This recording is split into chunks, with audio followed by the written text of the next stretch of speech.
Alright, hello, I'm Mr. Tibbs, your host, and today we're going to be talking about an issue that's been plaguing the real-time strategy genre for a while now. Wait, hold on. You're making rant videos now? What are you, fucking leafy? You fucking sellout, you fucking skid. Fuck off, you twat. I'm allowed to make whatever kind of video I fucking want, and you're gonna fucking like it. So, considering that you guys are following this channel, I'm assuming that most of you guys are strategy gamers. And some of you may have noticed that it can be rather hard to find people interested in playing strategy games nowadays. You know, either in real life with your real life friends or just online in general. And often you'll hear people shouting in, forum threads and Reddits that, strategy gaming is dead. Nobody even fucking plays strategy games anymore. And to be honest, in a way they're right. But not for the reasons that, they're suggesting. If you came to prove, there's no reason to prove.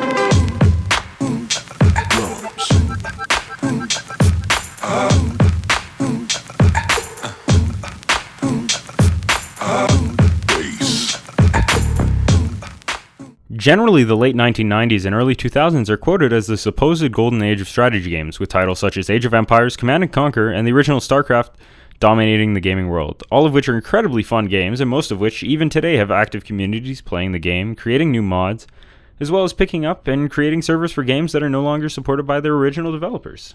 EA Sports. It's only a game. Why you have to be mad? However, this was an age before gaming had entered the mainstream consciousness, and was still either considered something for your little cousin Timmy to play on console, or for hardcore nerds and gamers to play on PC. We're just going to ignore Timmy for a moment and focus on these hardcore nerds and gamers. These are the players that populated and popularized this golden era of strategy gaming, and created the environment that encouraged developers to create new strategy games and put a ton of effort into them. Take, for example, Red Alert 2, Yuri's Revenge. Now, I know I gave EA some shit for shutting down servers, but I gotta give them props for the Red Alert series. It's a great set of games. Very enjoyable. Now, while Red Alert 2 can kind of feel a little bit awkward nowadays due to its somewhat dated control schemes, this game was still a wonderful example of how to correctly create an engaging and interesting strategy game. The gameplay is solid and balanced and is generally on par with what is expected of the strategy genre. However, what really sets Red Alert 2 apart from its counterparts is its execution and story. Red Alert 2 and the Red Alert series in general have much stronger stories compared to even other Command & Conquer titles, such as Generals, which honestly has such a bland and stereotypical plotline that even though I've played the campaign several times, if you stop me and ask me, hey, what is the storyline? I couldn't fucking tell you. No.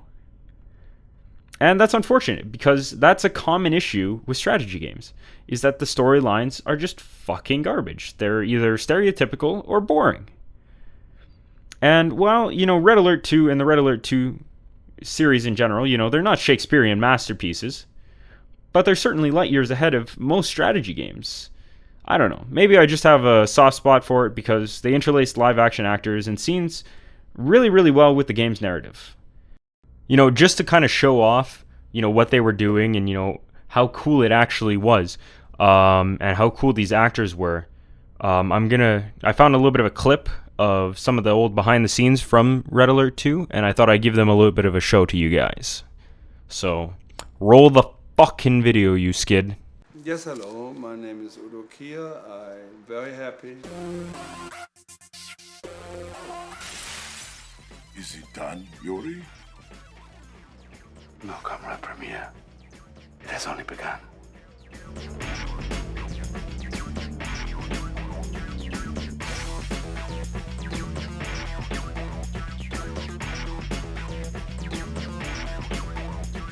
Alright, yeah, I know it looks like it's from the fucking 90s. Well, that's because it is from the fucking 90s.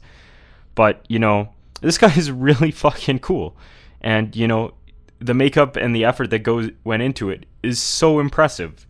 And it's so cool. And yes, I know I'm having a fucking orgasm about fucking makeup and fucking live action actors. Yes, I know I'm a fucking nerd. No, I don't even think about this kind of things. Because when you do makeup for 3 hours, you have to be very relaxed. Because if I would have to sneeze now, he would kill me because my nose would fall off.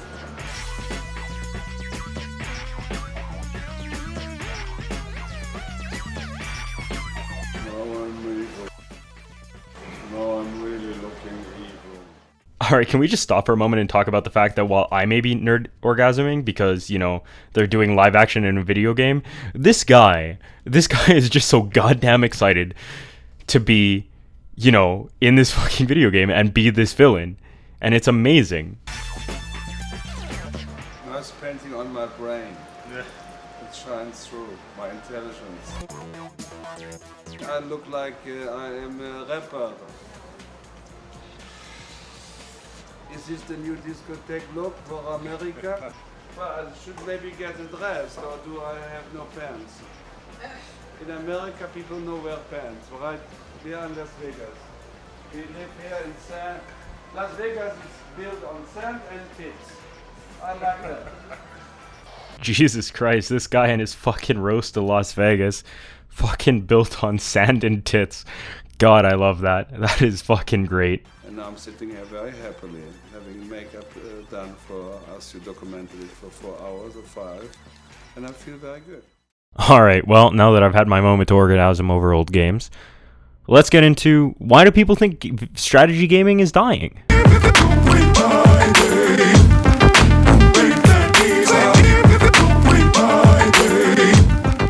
Again, now, what the fuck does this have to do with the death of fucking strategy games in recent years? Well, actually fucking nothing. I lied. The reason strategy gaming feels like it is dying actually has nothing to do with strategy games at all, but everything to do with the growth of gaming in general. Wait, what the fuck? How does a growing gaming audience kill a genre of games? Shouldn't that, help build the audience? Well, you fucking jackass, if you shut the fuck up for a moment, I'd fucking explain. The reason the growing gaming audience has harmed our favorite genre can be boiled down to one main point. Developers can make 1,000 times more money making shooters than they can making strategy games. And honestly, it takes half the effort. Look at Call of Duty, which is basically a reskin of the same game that is released at a AAA price point every year and makes a shit ton of money. Or CSGO in the skin market, which Valve is making hundreds of millions on. Like, what the fuck? People are paying $10,000 for a fucking knife in a goddamn video game. Jesus. The gaming industry is becoming very similar to the modern film industry. Now, the film industry has become reliant on a group of large studios, such as Paramount, Universal, etc., that decide what does and doesn't get funded and greenlit to be produced. These studios are primarily interested in making money, so they tend to primarily approve films that they feel will make the most money. In similar fashion, the gaming industry has also developed its own set of large publishers, which in similar fashion control the majority of what does and doesn't get funded and produced. And what are they going to produce? They're not going to produce, a strategy game that's going to make them $1 million for the same cost that, they could sink into a shooter, which will make them $100 million. And this is, again, with the goal of making money. So they can make more games, They're in it for the long run. They're not just one and done. They're businesses, mate. They need to turn a profit to pay for employees and all that bullshit. This has led to less and less strategy games getting greenlit in the AAA market. There's a reason EA has stopped making strategy games. They can make so much more money developing the next Battlefield game than they could making a new Command & Conquer game. If that's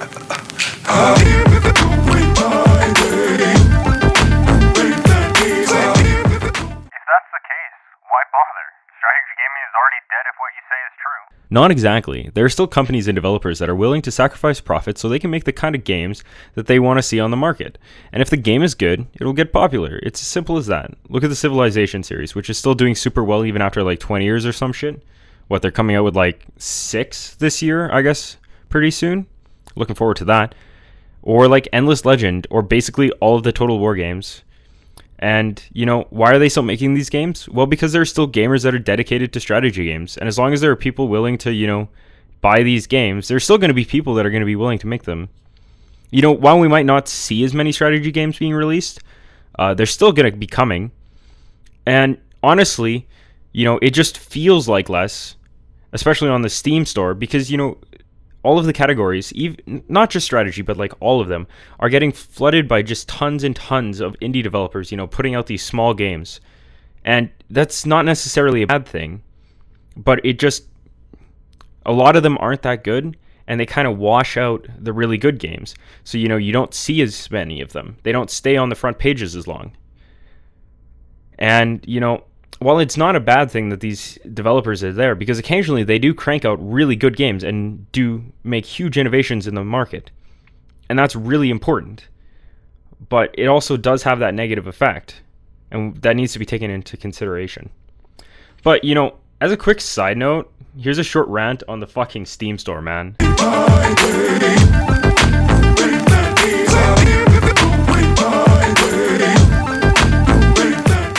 Yo, but what the fuck is up with this goddamn strategy category on the Steam store? Like, holy shit, it's such a clusterfuck of absolute shit. I'm just trying to browse and look for new strategy games, and half the fucking games aren't even strategy games, man. It's so annoying.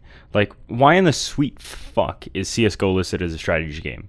Now, I know one of you is going to say, well, you have to be strategic in CSGO. Fuck off.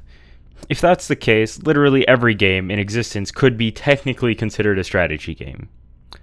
And, that's just one example. There's Rainbow Six Siege, Arma, and a variety of other fucking bullshit that just, they just throw on the fucking strategy tag for shits and giggles. It has nothing to do with their fucking game, and it ends up in the strategy category.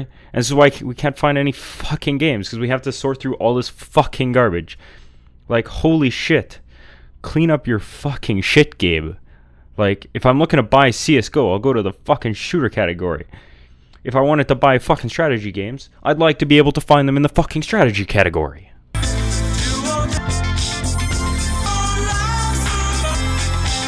Alright guys, well, thanks for watching me rant about the state of strategy games. If you enjoy the video, leave a like, and depending on how the video does, I might just keep making these kinds of videos. And of course, if you want to keep up to date on everything I do, hit that subscribe button down below. Alright, well, now that I'm done selling myself out, it's officially 1:30 a.m. in the morning. This took way longer than I thought it was going to take. I have officially spent like 8 hours doing this. I'm going to go kill myself.